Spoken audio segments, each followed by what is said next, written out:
Félix Tshisekedi s'est rendu ce lundi à la Senko. Ce dernier a-t-il fait savoir est allé déposer officiellement entre les mains des évêques les documents relatifs à sa désignation par consensus, fait-il savoir comme président du Conseil des sages du Rassemblement. Ils tiennent mordicus à justifier leur démarche après la désignation qui a jeté les pavés dans la mare au sein du Rassemblement des forces politiques et sociales actives de changement. Ses opposants, après avoir placé leur confiance en la personne de Joseph Olenga Nkoy pour présider à la destinée de la plateforme de l'opposition, ont franchi les portes de la Senko pour déposer les documents relatifs à la désignation du leader des FONUS à la tête du RASOP et du Conseil national de suivi de l'accord de la Saint-Sylvestre, jugé conforme à l'acte de Genneval. Sur les 13, il est resté 11 membres. Sur les 11 membres qui composent le Conseil des sages originaires, 8 se sont réunis, ont décidé par consensus de porter à la présidence du Conseil des sages M. Joseph Olenga Nkoy. Les documents sont signés, légalisés par le notaire et nous venons donc de les déposer entre les mains de la Senko. Face à ce clivage au sein de la plateforme de l'opposition, la Senko qui a pris acte de ces documents invite ses animateurs à la cohésion et à l'harmonie pour que les couacs qui constituent un blocage soient relevés en vue de l'application de l'accord du 31 décembre 2016. J'ai reçu ces documents comme secrétaire général. Je vais me référer à ma hiérarchie pour exploitation. Mais ce qui paraît évident, c'est qu'on est là devant un couac, pour ne pas parler d'une division qui ne fait pas du bien au peuple congolais, qui lui veut que l'accord soit appliqué le plus tôt possible.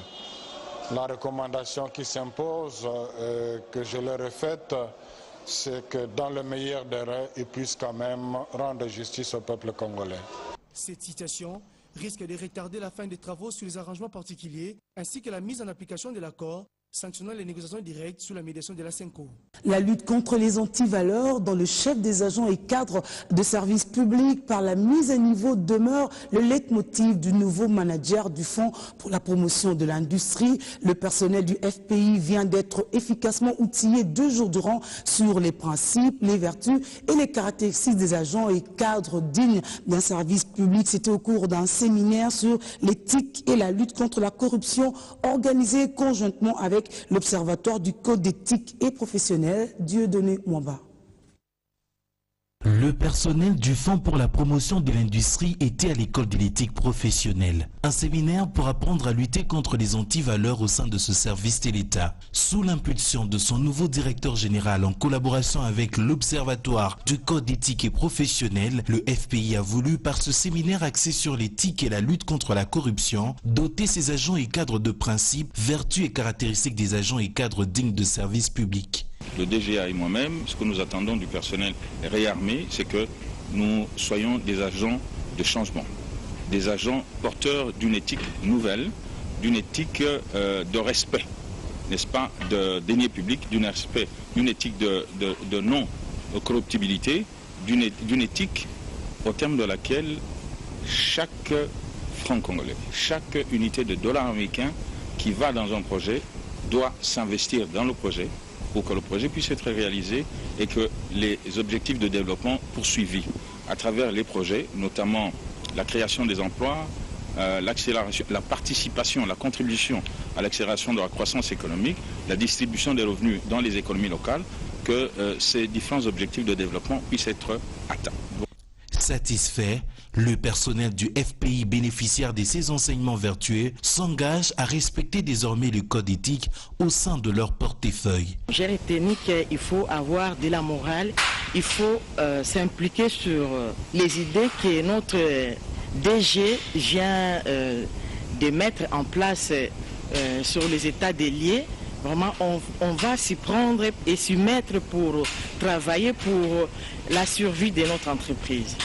Chaque agent doit se sentir engagé à faire de notre institution une institution viable, susceptible de provoquer l'élan pour le progrès de l'entreprise. Impartialité, incorruptibilité, humilité, dignité, Hauteur d'esprit, respect de loi, règlements et principes, autant des vertus et valeurs appris au cours de ce séminaire qui matérialise la nouvelle vision managériale prônée par Patrice Kitebi à la tête du FPI.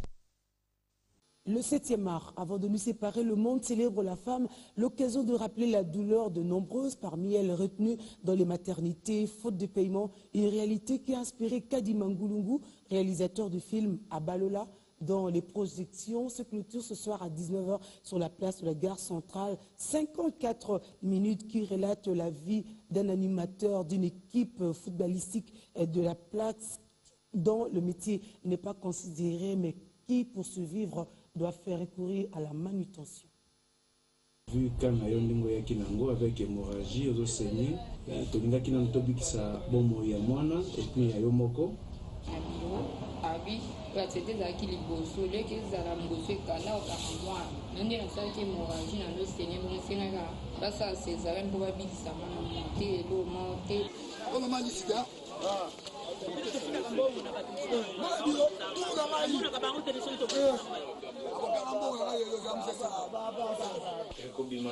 C'est pas un problème, mais ils ont un partenariat.